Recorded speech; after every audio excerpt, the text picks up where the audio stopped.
Tá certo, Ananda. Obrigado aí pelas informações. Se tiver mais notícias, tivermos repercussões, inclusive, sobre a fala do ex-ministro Eduardo Pazuello lá na CPI da pandemia, traz pra gente. A gente tá sempre de olho aqui, sempre focado em todas as notícias que podem mexer com o mercado na tarde dessa quarta-feira. E eu quero deixar o meu boa tarde a todo mundo que está nos acompanhando aqui, a Simone, o Rui das Neves, o Daniel Pagnin, Elcio Santos, o Helder por aqui, o Anderson Silva, Rubens Vieira, enfim, Darvan Vandame, Ulisses Berberian, o Caio Bianchi, Fernando Barbieri, todo mundo que está aqui com a gente nessa quarta-feira, eu agradeço, muito obrigado pela audiência, muito obrigado por essa interação que vocês têm aqui com a gente, e já pedindo para vocês deixarem aí suas perguntas, deixarem suas considerações para o Marcelo Fonseca, sócio e economista da HLB, que já está conectado aqui com a gente, nosso primeiro convidado dessa quarta-feira. Quero trazer o Marcelo aqui e já deixar minhas boas-vindas a ele. Muito obrigado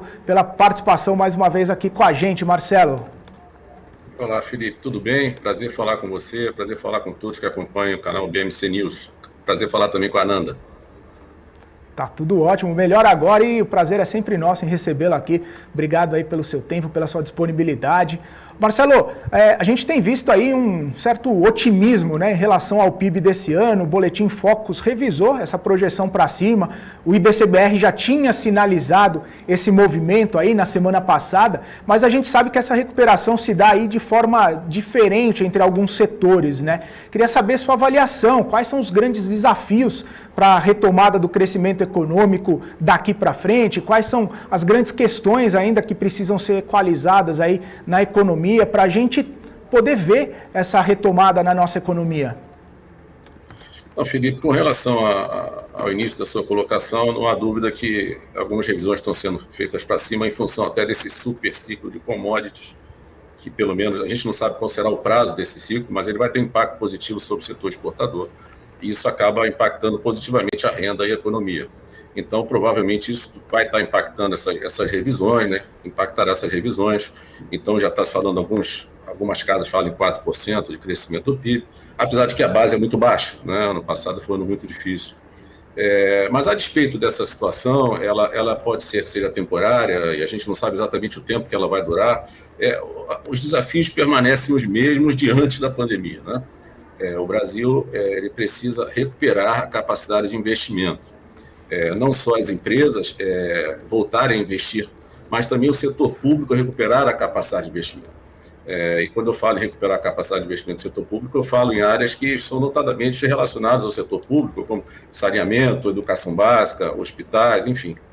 Tudo que impacta a produtividade da economia. Então, por mais que a gente possa falar no momento de commodity, que possa determinados setores sejam beneficiados, o fato é que para o crescimento ser sustentável, a gente precisa ter um investimento muito alto e constante. E é o que não vinha. O Brasil já vem reduzindo muito o investimento, né? O setor privado, um investimento muito baixo por conta das oscilações do PIB e das incertezas que o Brasil sempre apresenta, notadamente agora uma incerteza fiscal, um momento conturbado também politicamente, e o setor público que perdeu total capacidade de investimento. Isso acaba também afetando a decisão de investimento privado, né? Então, o que eu acho é que a gente entrou na pandemia com desafios, a gente sai com os mesmos desafios, e os desafios também da recuperação da pandemia, que o mundo todo está enfrentando, cada país de um jeito.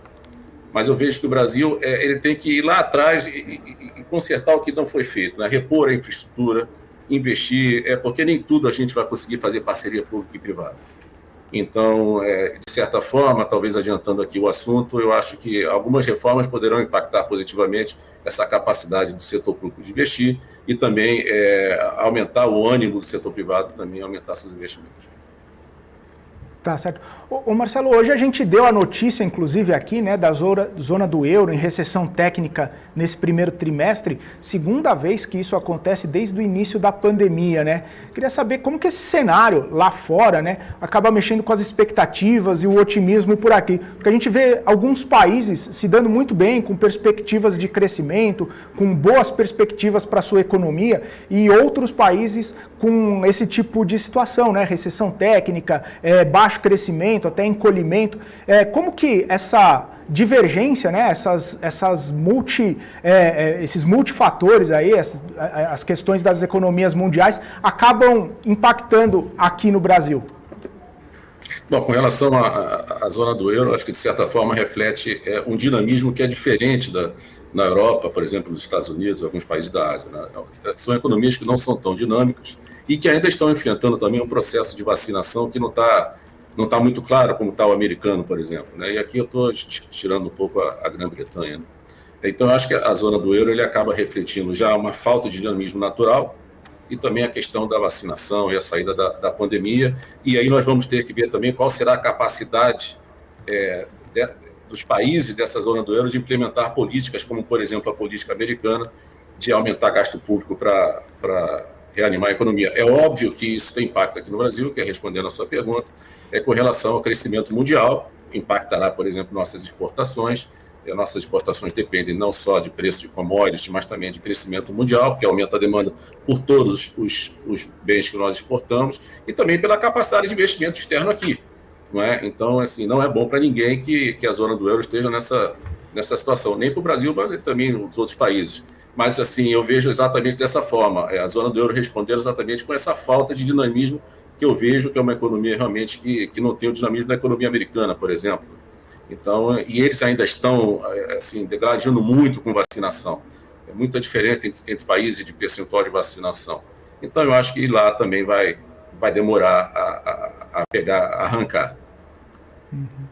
Inclusive essa questão da vacinação, ela tem causado um alerta aqui no Brasil, justamente porque tem essa questão do atraso da entrega dos insumos para poder fabricar. Muitas fábricas, né, muitos laboratórios estão acabando, né, estão parando a produção. A gente viu isso aqui no Butantan, também a Fiocruz, enfim. E você acabou citando essa questão na zona do euro, da vacinação, a dinâmica dos Estados Unidos da vacinação, e a gente percebe que esse é um tema central, inclusive, para aquelas primeiras questões que a gente estava conversando, da retomada, da reabertura, de ter um pouco mais de dinamismo na própria economia. Eu queria saber como que está a sua perspectiva aqui para o Brasil, algumas pessoas falando que em setembro, né, geralmente, provavelmente as pessoas já estarão vacinadas, outubro, mais ou menos ali, meados do segundo semestre. Queria saber como que está a sua visão para essa questão, Marcelo. Assim, exatamente como você colocou, Felipe, vai depender muito da capacidade que a gente vai ter de produzir as vacinas, né? Se não me engano, a Fiocruz vai começar a produzir o IFA, né, essa matéria-prima, em julho. Já não vai haver essa dependência. Pode ser que isso seja um diferencial, mas, por outro lado, a gente está vendo que houve uma parada na produção do coronavírus. Muitas pessoas até que estavam dependendo da segunda dose não tomaram. Eu acho que eu li alguma coisa em torno de 5 milhões de pessoas que estão dependendo dessa segunda dose. Quando eu acho que até o final do ano a gente vai estar assim, com um percentual muito alto da população vacinada. Como é que vai ser a economia em paralelo a isso? Fica muito difícil falar para você que se tiver uma terceira onda, a gente começa de novo aquele momento de fechar as cidades, né? Esse abre e fecha está impactando muito pequenas empresas, microempresas, né? Comércio de rua, restaurantes e bares, que empregam muitas pessoas. Então, esse setor tendo problema com esse abre e fecha, acaba tendo também problema sobre o consumo, a economia também não cresce. Então, assim, eu acho até que é uma visão positiva falar em setembro, outubro, mas daí a economia, em paralelo, rapidamente retomar, pode ser que a gente demore um pouco. Então, o meu cenário é que a gente, talvez, já chegando ao final do ano, já com uma grande parcela da população vacinada, tendo em vista que a gente vai ter alguma independência na produção das vacinas e que o país possa retomar assim, algum crescimento mais acelerado. O crescimento que a gente observar, e que já está precificado, como a gente já colocou, tem muito a ver com o setor exportador, não tem a ver com o que está acontecendo aqui dentro, né? Então, assim, a minha visão ela sempre é otimista, no sentido que eu quero que as pessoas se vacinem logo, mas eu acho que a economia vai demorar um pouco a pegar, porque tem muitas empresas endividadas, né? Muitas empresas se endividaram ano passado, inclusive com programas como o Pronamp, por exemplo, que muitas empresas tomaram crédito, elas vão ter que começar a devolver esse recurso, elas vão ter que talvez recontratar pessoas ou botar alguma curva de aprendizado de seus colaboradores, isso tudo impacta o crescimento da economia. Então, a minha visão é que realmente a gente, infelizmente, ficou para trás em termos sanitários, de saúde, com relação à vacinação, e não tem jeito. A economia demora um pouco mais a pegar nesse sentido. E a gente voltando de novo, falando dos Estados Unidos, a gente está falando de uma economia que começa a se abrir, as pessoas começam a se aproximar socialmente, não? E começam a utilizar esses setores que estavam sofrendo, já estão voltando à sua atividade. E você está falando também de um programa de apoio do governo, de gasto do governo, trilionário, literalmente. Então, eu acho que realmente essa vai ser uma diferença que vai chamar muita atenção da gente, o que está acontecendo nos Estados Unidos, com o que está acontecendo, por exemplo, já no Brasil. Marcelo, e diante de todo esse cenário, né, que a gente comentou aqui, a questão das empresas, a questão da vacinação, a retomada, enfim, queria saber como é que o investidor, né, na sua opinião, pode aproveitar esse momento, né, de perspectiva, de expectativa para fazer bons negócios, né? Na sua opinião, quais seriam classes de ativos, empresas, setores, enfim, que você tem olhado aí que pode ter um desempenho mais interessante nesse momento, diante desse cenário mesmo que a gente tem conversado? Olha, assim, não há dúvida, setor exportador, né? Eu acho que o Brasil vai ter uma moeda competitiva durante um bom tempo. E eu acho também que, tendo em vista o crescimento da China, que um terço das nossas exportações, Estados Unidos, enfim, vários países que estão crescendo vão demandar muitos bens. Então, o setor exportador, eu acho que é uma aposta tranquila. Foi colocado aqui um pouco antes, eu estava ouvindo vocês falando também, o setor de saúde está crescendo muito, muitas empresas abrindo capital na Bolsa, eu acho que é um setor também bastante interessante e que deve ser observado pelos investidores. Mas o investidor sempre tendo a cautela e a visão clara que são investimentos de longo prazo e que não deve colocar aquilo ali para... Eu estou falando do investidor médio, né, da família, né? Ele não deve colocar o recurso numa ação e esperar que aquilo dê um retorno muito rápido, ele deve aguardar as altas e baixas, mas eu acho que são setores que estão me chamando a atenção. O setor de saúde está me chamando muita atenção e, obviamente, o setor exportador. Tá certo, Marcelo. Estava até dando uma olhada aqui no nosso chat, né? O FFC escreveu assim, tá, e como eu ganho dinheiro com isso? Acho que a gente acabou antecipando um pouco a questão dele, já comentou aqui como é que ganha dinheiro nesse cenário, como que ganha dinheiro em todos esses movimentos que a gente tem visto aí acontecer. Marcelo, eu quero trazer a Ananda Vasconcelos também, que está aqui com a gente, ela tem perguntas para você. Ananda, fica à vontade. Obrigada, Felipe. Boa tarde, Marcelo, bem-vindo aqui à BMC News. Queria falar um pouquinho com você sobre reformas, né? As reformas do governo, que existe uma expectativa grande, né, pelas reformas, mas tanto a administrativa quanto a reforma tributária ainda tem um longo caminho no Congresso, né, até essa aprovação final que a gente ainda está aguardando. O ministro Paulo Guedes, ele já disse que acredita que as duas sejam votadas até o final desse ano de 2021. Eu queria saber quais são as suas expectativas, né, sobre essas reformas e você acha que elas sozinhas já resolvem, né, grande parte dos problemas aqui do país? As reformas ajudariam muito, mas vai depender muito do escopo da reforma, né? Por exemplo, a reforma tributária, ela poderia já se aproveitar de um tema que é relativamente pacificado nas duas casas, com uma série de impostos juntando um imposto só, e o governo parece que começa, através do imposto, se não me engano, que é CBS, que é a junção do PIS e COFINS, e quer fazer uma reforma fatiada. É difícil até entender o porquê, na medida que o difícil no Brasil é que as coisas passem no Congresso, já havia lá um tema pacificado e o governo começa de forma fatiada. Com relação à reforma tributária, se a reforma for uma reforma que beneficiar o investimento e, de certa forma, que traga algum tipo de redução da desigualdade em termos de impostos regressivos, será muito bem-vinda. Será muito bem-vindo também facilitar a vida das empresas com relação à burocracia. As empresas gastam muitas horas não só calculando impostos, mas também preenchendo o que nós chamamos de obrigações acessórias. O governo poderia também tomar um pouco de cuidado e ser bastante cauteloso com isso, no sentido de, quem sabe, até avançar com isso, até sem esperar que uma reforma tributária avance, mas com relação às obrigações acessórias. O Brasil é um dos países que mais gastam horas atendendo essas obrigações. Isso tem um impacto nas empresas, né? A gente está falando aqui do mundo real. Então, eu vejo dessa forma, com relação à reforma tributária. Com relação à reforma administrativa, me parece que ela não vem dentro de um escopo que seria o escopo ideal, que seria para abranger inclusive, as condições do funcionalismo atual. Parece que seriam condições para a próxima geração de funcionalismo, vamos chamar assim, os próximos funcionários públicos. Eu sou um pouco mais cético com relação a essa reforma.